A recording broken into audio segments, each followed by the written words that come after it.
രാവിലെ മുതൽ എന്തെന്നില്ലാത്ത ടെൻഷനായിരുന്നു മാളുവിന്. ഇന്നാണ് കല്യാണം. ഈ രംഗം ഒരുപാട് സ്വപ്നം കണ്ടതാണെങ്കിലും നേരിട്ട് അനുഭവിക്കുമ്പോൾ എന്തോ ഒരു വെപ്രാളം. മുടി ഉണങ്ങിക്കിട്ടാൻ വേണ്ടി വെളുപ്പിനെ വിളിച്ചുണർത്തി കുളിപ്പിച്ചപ്പോൾ മുതൽ തുടങ്ങിയ കഷ്ടപ്പാടാ. കുളി കഴിഞ്ഞ് ഉടനെ വീട്ടിൻ്റെ അടുത്തുള്ള അമ്പലത്തിൽ പറഞ്ഞു വിട്ടു. കല്യാണം ഓഡിറ്റോറിയത്തിൽ അയച്ചായതുകൊണ്ട് പിന്നെ പോകാൻ പറ്റില്ലത്രേ. തിരിച്ചെത്തിയപ്പോഴേക്കും ഒരുക്കാൻ ബ്യൂട്ടീഷ്യൻ എത്തിയിരുന്നു. ടെൻഷൻ കാരണം കഴിക്കാൻ തോന്നിയില്ല. എങ്കിലും ഭക്ഷണം കഴിച്ചിട്ടാണ് മേക്കപ്പ് ഇടുന്നതെന്ന് പറഞ്ഞപ്പോൾ ഒരുവിധം കഴിച്ചു തീർത്തു. അമ്മ ഇടയ്ക്കിടെ വന്ന് ഓരോന്നും ഉറപ്പിച്ച് ചെയ്യുന്നുണ്ടായിരുന്നു. അച്ഛനെയും ഏട്ടനെയും കാണാൻ കൂടി കിട്ടിയില്ല. ഒരുക്കങ്ങളൊക്കെ പൂർത്തിയാക്കുന്ന തിരക്കിലായിരിക്കും. കാരണന്മാർക്ക് ദക്ഷിണ കൊടുക്കൽ ആയിരുന്നു അടുത്ത ചടങ്ങ്. ഒരാളെ പോലും വിട്ടുപോകാതെ എല്ലാവർക്കും കൊടുത്തു തീർത്തു. മനീഷ് ആയിരുന്നു ഗൗതമിൻ്റെ കാലു കഴുകി മാലയിട്ട് സ്വീകരിച്ചത്. പക്ഷെ അതിനിടയിൽ ഒരിക്കൽ പോലും രണ്ടാളും മുഖത്ത് നോക്കുകയോ പരിചിതഭാവം കാണിക്കുകയോ ചെയ്തില്ല. മാളുവിൻ്റെ സന്തോഷം മാത്രമായിരുന്നു രണ്ടാളുടെയും മനസ്സിൽ ഉണ്ടായിരുന്നത്. ചുവന്ന കാഞ്ചീപുരം പട്ടെടുത്ത താലപ്പൊലിയുമായി മണ്ഡപത്തിലേക്ക് നടന്നു വരുന്ന മാളുവിനെ ഗൗതം കണ്ണിമക്കാതെ നോക്കി നിന്നു. പിന്നിൽ നിന്നുമുള്ള നന്ദൻ്റെ ആക്കിയുള്ള ചുമ കേട്ടപ്പോഴാണ് ബോധത്തിലേക്ക് വന്നത്. ചുറ്റും നോക്കിയപ്പോൾ മറ്റാരും ശ്രദ്ധിക്കുന്നില്ല എന്നത് അവന് ആശ്വാസമായി. നന്ദനെ ഗൗരവത്തോടെ നോക്കിയിട്ട് അവൻ നേരെ ഇരുന്നു. മാളുവിന് നെഞ്ചു പടപടാന്ന് ഇടുക്കുന്നുണ്ടായിരുന്നു. കൈവറച്ചിട്ട് താഴെ പോകുമോ എന്ന് പോലും തോന്നി അവൾക്ക്. മണ്ഡപത്തിന് ചുറ്റും വലം വെച്ച ഗൗതമിൻ്റെ അടുത്തിരിക്കുമ്പോഴും വിറയൽ മാറിയിട്ടില്ല. അങ്ങോട്ടേക്ക് നോക്കാൻ തോന്നിയില്ല. നോക്കിയാൽ പിന്നെ ടെൻഷൻ ഒന്നുകൂടി കൂടും. വർണ്ണമാല്യം അണിയിക്കേണ്ട നേരമാണ് ഒടുവിൽ നോക്കുന്നത്. ചുണ്ടിൽ ഒരു ചിരി മിന്ന പോലെ തോന്നി. തോന്നലാണോ യാഥാർത്ഥ്യമാണോ എന്നറിയില്ല. പക്ഷേ ആ കണ്ണുകളിലെ ഭാവം തികച്ചും പുതുമയുള്ളതാണെന്ന് തോന്നി. പൂജിച്ച താലി കഴുത്തിൽ ഏറ്റുവാങ്ങുമ്പോൾ ജീവിതാവസാനം വരെ ഒന്നിച്ച് ജീവിക്കാൻ കഴിയണേ എന്നവൾ കണ്ണുകളടച്ച് പ്രാർത്ഥിച്ചു. കന്യാദാനം നടത്തിയപ്പോൾ അച്ഛൻ്റെ കൈയും വിറച്ചു എന്ന് തോന്നി. ഓരോരുത്തരായി വേദിയിലൊന്ന് അഭിനന്ദിക്കാനും ഫോട്ടോ എടുക്കാനും തുടങ്ങി. അതിനിടയിലാണ് സിദ്ധുവേട്ടനും ശിഖയും വരുന്നത് കണ്ടത്. സിദ്ധു വേദിയിൽ കയറി ഉടനെ തന്നെ ഗൗതമിൻ്റെ വയർ നോക്കി ഇടി കൊടുത്തു. കുനിഞ്ഞുപോയവനെ നോക്കി ചിരിച്ച മാളുവിൻ്റെ ചെവിയിലും പിടിവീണു. രണ്ടെണ്ണവും കൂടി അതെന്തായിരുന്നു ആക്ടിങ്? ഒന്നും അറിയാത്ത പോലെ. നിനക്കറിയില്ല അല്ലടാ ഇവൾ ആരെയാ സ്നേഹിച്ചതെന്ന്. ഒരെണ്ണം കൂടി കിട്ടിയ ഗൗതമിന് പിന്നെ മാളുവിൻ്റെ നേരെ തിരിഞ്ഞു. ഇടിയാണ് പ്രതീക്ഷിച്ചെങ്കിലും ഷേക്കാൻഡായിരുന്നു കിട്ടിയത്. എന്നാലും എൻ്റെ മാളു, നിന്നെ ഞാൻ സമ്മതിച്ചിരിക്കുന്നു. ഒടുക്കം വളച്ചെടുത്തല്ല നീ ഇടവനെ, ഈ വെട്ടുപോത്തിനെ. സിദ്ധുവേട്ടൻ ഓരോന്ന് പറഞ്ഞ് കളിയാക്കുന്നുണ്ട്. എല്ലാത്തിനും ചിരിയോടെ തന്നെ നിന്നു മാളു. വാക്കുകൾ കിട്ടാത്ത അവസ്ഥയായിരുന്നു. കൂടെ പഠിച്ച കൂട്ടുകാർക്കും എല്ലാം അതിശയമായിരുന്നു. ആദ്യ ദിവസം അടിയും വാങ്ങി തിരികെ വന്നപ്പോൾ ഇതൊരിക്കലും നടക്കില്ല എന്ന് തന്നെയായിരുന്നു അവരെ പോലെ താനും വിശ്വസിച്ചത്.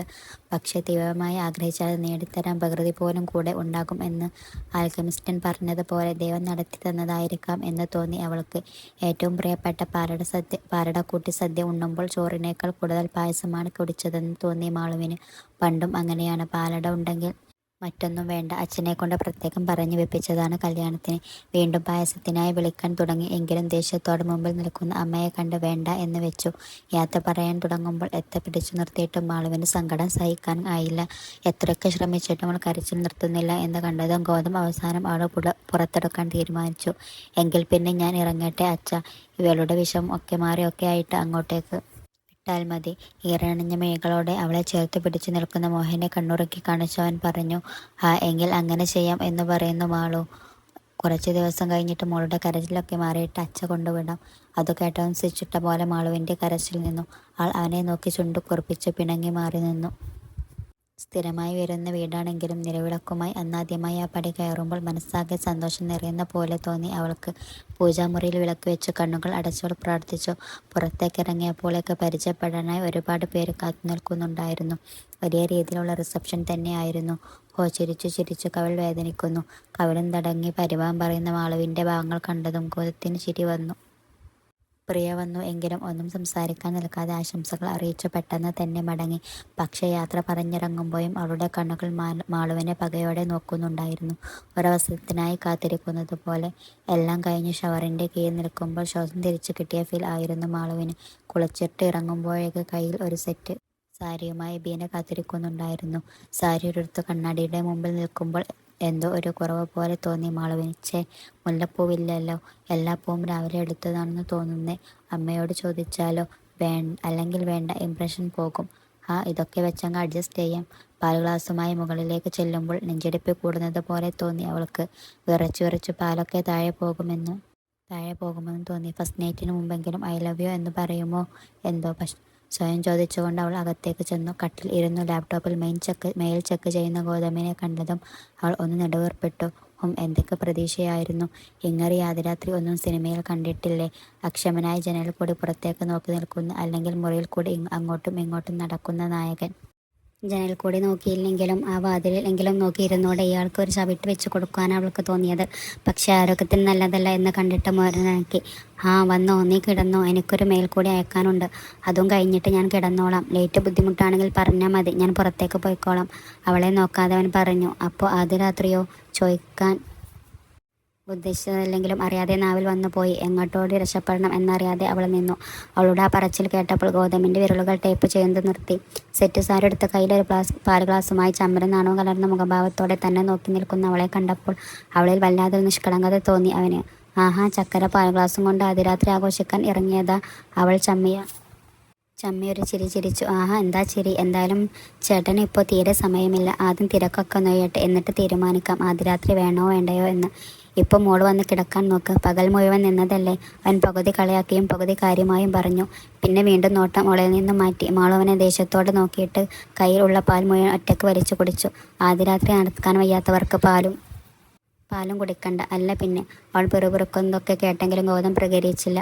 അവൻ്റെ അപ്പുറത്തെ സൈഡിൽ നിന്നും പുറംതിരിഞ്ഞു കിടന്നു അവൾ. ഇടയ്ക്കിടെ തല ചിരിച്ച് അവനെ നോക്കും, വീണ്ടും പുച്ഛഭാവത്തിൽ തല വെട്ടിച്ചു കിടക്കും. ഇത് കുറേ തവണ ആയപ്പോൾ അവൻ ഇത്തിരി ഗൗരവത്തിൽ എന്താടി എന്ന് ചോദിച്ചു. പിന്നെ അങ്ങോട്ടേക്ക് നോക്കാൻ പോയില്ല.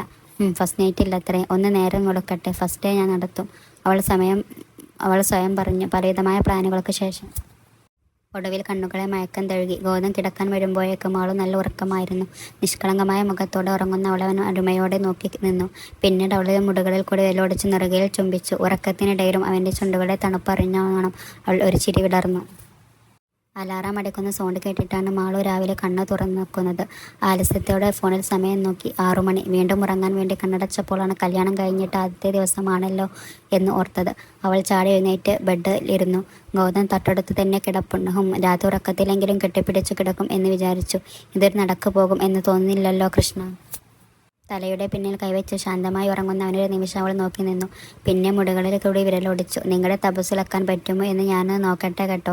ഇന്നു മുതൽ മാളു തുടങ്ങുക. അവൾ പെട്ടെന്ന് തന്നെ എഴുന്നേറ്റ് റെഡിയാകാൻ പോയി. ഇത്രയും രാവിലെ കുളിച്ച ശീലം ഇല്ലെങ്കിലും അങ്ങ് കുളിച്ചു. രാവിലെ തന്നെ ബീനാമയെ ഞെട്ടിക്കണം. എന്നെപ്പോലെ ഒരു മരുമകൾ അമ്മയുടെ ഭാഗ്യം ആണെന്ന് ഞാൻ പറയിപ്പിക്കും. പലവിധ പ്ലാനുകളിലൂടെ അവളുടെ മനസ്സ് സഞ്ചരിച്ചു കൊണ്ടിരിക്കുന്നു. കുളിച്ചിട്ടിറങ്ങിയപ്പോഴേക്കും അവളെ കിടുകിടായി ഉറക്കുന്നുണ്ടായിരുന്നു. ഹീറ്ററും കൂടി ഇല്ലായിരുന്നു എങ്കിൽ മനുഷ്യൻ്റെ തണുപ്പ് കൊണ്ട് ചത്തുപോയേനെ അല്ലോ. കണ്ണാടിക്ക് മുമ്പിൽ നിന്ന് മുടി തോർത്തുമ്പോൾ ഗൗതം സുഖമായി കിടന്നുറങ്ങുന്നത് കണ്ട് അവളിൽ അസൂയ തലപൊക്കി. മനുഷ്യൻ ഇവിടെ തണുപ്പത്ത് കയറി കുളിച്ചിട്ട് നിൽക്കുമ്പോൾ സുഖമായി കിടന്നുറങ്ങുന്നോ? ഉറക്കിത്തരാം ഞാൻ. അവൾ എപ്പോഴും വെള്ളം ഇറ്റുവീഴുന്ന മുടിത്തുമ്പ് കയ്യിലെടുത്തു. റൊമാൻസിൻ്റെ ആദ്യപടി. മിഷൻ ഗൗതത്തിൻ്റെ ആദ്യപടി. ഇത്രയും റൊമാൻറ്റിക്കായ ഭാര്യയെ കിട്ടാൻ നിങ്ങൾക്ക് ഭാഗ്യം ചെയ്തിട്ടുണ്ട്, അവൾ അവനെ നോക്കി പറഞ്ഞു. എന്നിട്ട് പതിയെ അവൻ്റെ അടുത്തെത്തി മുടിയിലെ വെള്ളം മുഖത്തേക്ക് കുടഞ്ഞു. ഗൗതമിൻ്റെ നെറ്റി ചുളിഞ്ഞപ്പോൾ അവൾ നിർത്തി. പിന്നെ വീണ്ടും തുടങ്ങി. കണ്ണ് തുറന്ന് കണി കാണൂ മനുഷ്യ, അവൾ പതുക്കെ പറഞ്ഞു. ഗൗതം കണ്ണടച്ചുകൊണ്ട് തന്നെ ഉറക്കത്തിൽ പുതപ്പ് തപ്പി തലവഴി ഇട്ട് കിടന്നു. പുതപ്പ് മാറ്റിക്ക്. വീണ്ടും കുടഞ്ഞാലോ? വേണ്ട, ആരോഗ്യത്തിന് നല്ലതല്ല. വിളിച്ചുണർത്താം. അങ്ങനെ ഇപ്പോൾ സുഖമായി ഉറങ്ങണ്ട. മാള് വിളിക്കാൻ തുടങ്ങിയെങ്കിലും പെട്ടെന്ന് നിന്ന്. എന്തിനാ വിളിച്ചെന്ന് ചോദിച്ചാൽ എന്തു പറയും? ലക്ഷണം കണ്ടിട്ട് ഇപ്പോഴും ഒന്നും എണീക്കില്ല. താഴെ പോയി ചായ എടുത്തുകൊണ്ട് വരാം. പൂമുഖ വാതിൽക്കൽ സ്നേഹം വിടർത്തുന്ന പൂന്നികളാണ് ഞാൻ എന്ന് നിങ്ങളെക്കൊണ്ട് പാടിച്ചിട്ടില്ലെങ്കിൽ എൻ്റെ പേരെടുത്ത് പട്ടിക്കിട്ട്. ഇതൊന്നും അറിയാതെ സുഖമായി കിടന്നുറങ്ങുന്ന ഗൗതമിനെ നോക്കി അവൾ പറഞ്ഞു മടുത്തപ്പോൾ താഴേക്ക് പോയി. ബീന അടുക്കളയിലായിരുന്നു. അവൾ ചെല്ലുമ്പോൾ ദോശ ചുരുന്നിടക്കാണ് മാളുവിനെ കണ്ടത്. മാളുട്ടി, എന്താണ് ഇത്ര രാവിലെ? ഇന്ന് കാക്ക മലർന്നു പറക്കുമല്ലോ. എൻ്റെ കുട്ടി രാവിലെ കുളിയൊക്കെ കഴിഞ്ഞേക്കുന്നു.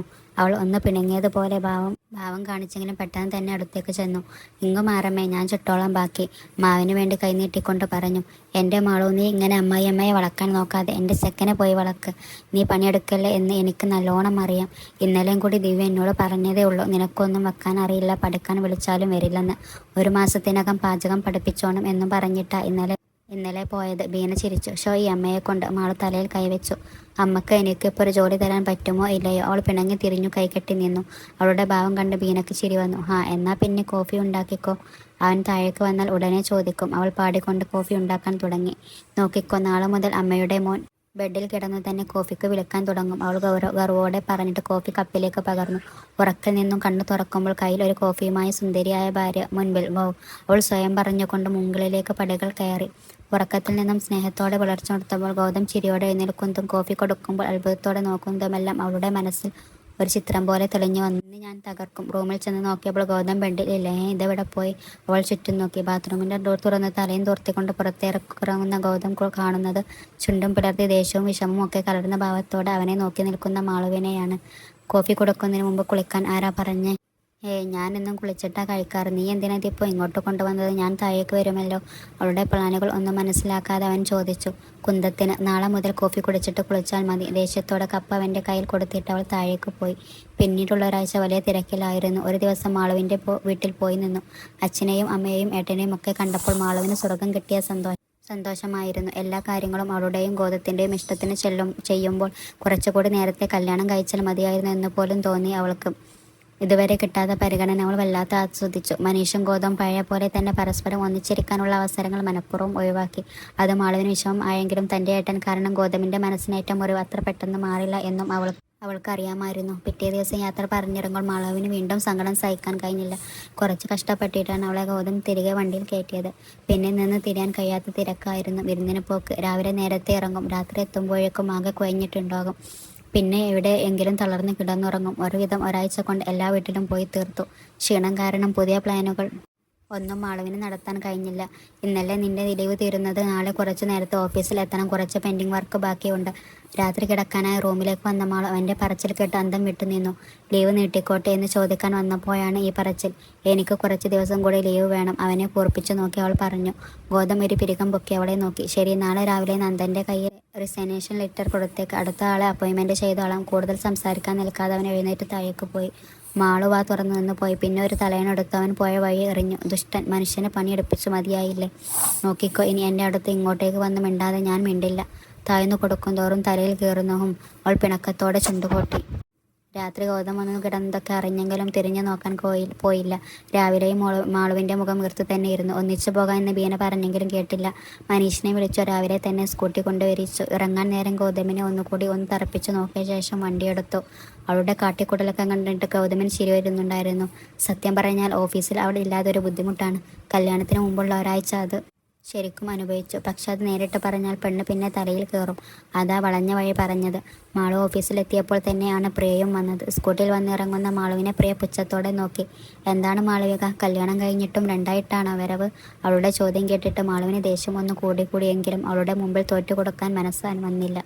അത് ഏട്ടനൊരു സർപ്രൈസ് കൊടുക്കാൻ. കൂടെ ഉണ്ടെങ്കിലും ഒന്നിനും സമ്മതിക്കില്ല. അതാ അവൾ പരമാവധി നാണം വാരി വിതറി പറഞ്ഞു.